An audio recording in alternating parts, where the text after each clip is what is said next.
చేసి మనం స్వస్థపరిచి మరి ఆర్థికంగా కూడా మనల్ని ఆశీర్వదించి ముందుకు నడిపిస్తాడు. మూడవది ఏంటంటే 15వ వచనంలో మనం చదివితే అక్కడ వ్యాధి బాధల గురించి అక్కడ రాయబడింది, వచ్చేటువంటి అనారోగ్యాల గురించి అక్కడ రాయబడింది. నిన్ను ఆరోగ్యవంతునిగా చేస్తానని దేవుడి వాక్యము మరి 15వ వచనంలో మనం చదువుతాం. మొదటిది ఏంటంటే 13వ వచనంలో నిన్ను అభివృద్ధి పరుస్తాను, 14వ వచనంలో నిన్ను ఆశీర్వదిస్తాను, 15వ వచనంలో నిన్ను బాగు చేస్తాను, నిన్ను స్వస్థపరుస్తాను, నేను ఆరోగ్యవంతునిగా చేస్తానని మాటని మనం అక్కడ చదువుతాం. దేవుని కృప ఈ సంవత్సరం ఆర్థికంగా, ఆరోగ్యంగా, ఆత్మీయంగా మీరు బలంగా ఉండాలి, మరి బాగుండాలని దేవుడు కోరుతున్నాడు.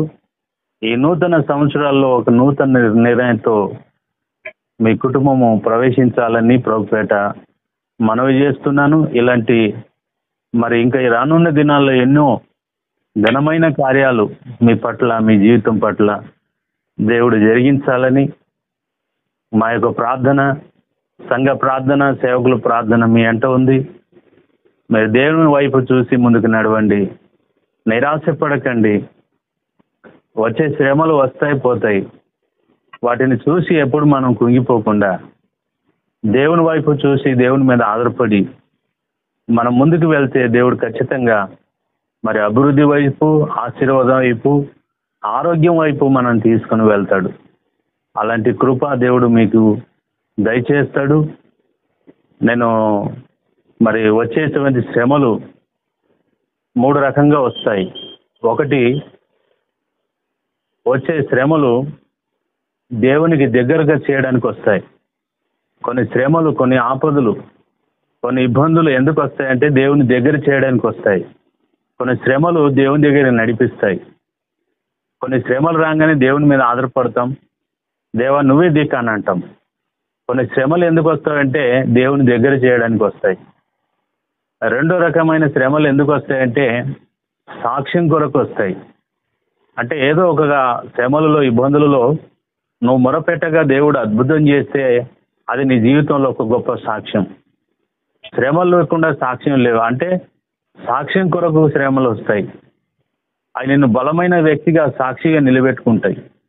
కాబట్టి నాకు శ్రమ వద్దు అనడానికి లేదు. శ్రమ ఉంటేనే సాక్ష్యం ఉన్నట్టు. మాకు ఏ కష్టములు రావద్దు అని అనుకుంటాం. కష్టములోనే దేవుడు ఎంత సమీపంగా ఉన్నాడో నీకు అర్థమవుతుంది. కాబట్టి కొన్ని శ్రమలు సాక్ష్యం కొరకు వస్తాయి. మూడోది ఏంటంటే కొన్ని శ్రమలు ఆశీర్వాదం కొరకు వస్తాయి. ఆ శ్రమలలో కొన్ని ఆశీర్వాదాలు, కొన్ని దీవెనలు మన మీద కుమరిస్తాడు దేవుడు. శ్రమలలోనే మనం అనేకమైనటువంటి సహాయాన్ని మరి పొందుకోగలుగుతాం.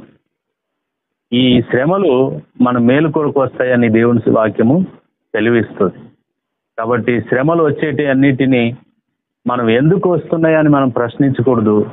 వచ్చినటువంటి వాటి ద్వారా దేవా నాకు ఏ మేలు జరగబోతుందని మనం గ్రహించాలి. దీని ద్వారా ఒక మేలు జరగబోతుంది అని మనం ఆశపడాలి. ఆ శ్రమల ద్వారా కొన్ని మేలు తెచ్చి పెడతాయి. అందుకే కీడు వెనుక మేలు ఉంది అంటారు. కాబట్టి వచ్చే కీడు రాక తప్పదు. ఆ వచ్చిన కీడు నీకు మేలు చేసిపోతుంది. కాబట్టి అలాంటి మరి నిరీక్షణ కలిగి, ఆశ కలిగి మరి ప్రార్థన పూర్వకంగా మీరు ఉంటే ఖచ్చితంగా గతించిన సంవత్సరం కంటే ఈ సంవత్సరం అత్యున్నతంగా మరింత అభివృద్ధిలోకి, మరింత ఆశీర్వాదంలోకి, మరింత ఆరోగ్యంలోకి దేవుడు మిమ్మల్ని తన కృప ద్వారా నడిపించాలని దేవునికి అత్యున్నతమైన తలంపు మీ పట్ల ఉన్నాయి. ఆ తలంపులను మీరు హృదయాలు దాచుకుని ప్రభు మాకు ఈ సంవత్సరం మరింతగా ఆశీర్వదించబోతున్నాడని విశ్వాసంతో ఉండండి. మీ కొరకు మరి ప్రార్థన చేస్తాం. దేవుడి ఇటు మాటలను మన ఆత్మీయ మేలు కొరకై దేవుడు దీవించునుగాక. ఆమేన్. ఆమేన్. అందరు మోకరించండి. మరి ముఖ్యంగా మీరు మోకరించండి.